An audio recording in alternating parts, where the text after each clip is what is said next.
Prešov. Pravidelný odchod 13 hodín 58 minút, stojí pri nástupišti 3 koľaj 5A. Osobný vlak železničnej spoločnosti Slovensko smer Prešov.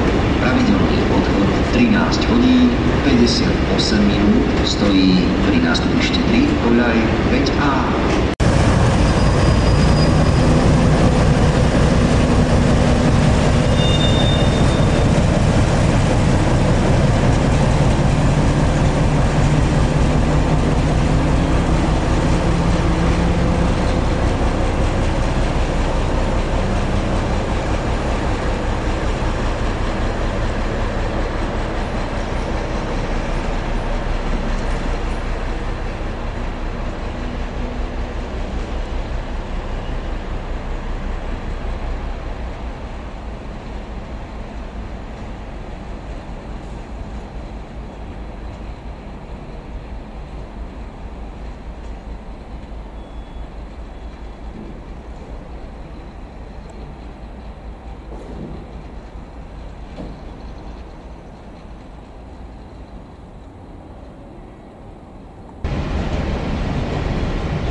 Osobný vlak železničnej spoločnosti Slovensko smer Prešov.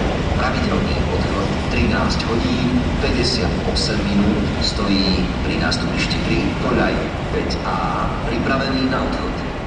Osobný vlak železničnej spoločnosti Slovensko smer Prešov.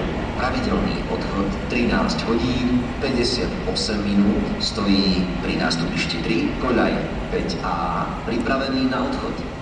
Osobný vlak železničnej spoločnosti Slovensko smer Prešov. Pravidelný odchod 13 hodín 58 minút, stojí pri nástupišti 3 koľaj 5A, pripravený na odchod.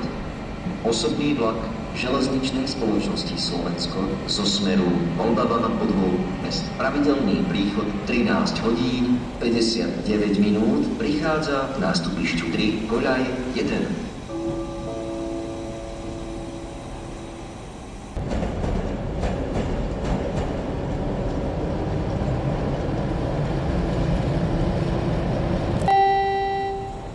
Osobný vlak železničnej spoločnosti Slovensko zo smeru Prešov. Pravidelný príchod 13 hodín 59 minút, ktorý pokračuje smer Čierna nad Tisou. Pravidelný odchod 14 hodín 16 minút, príde k nástupišti.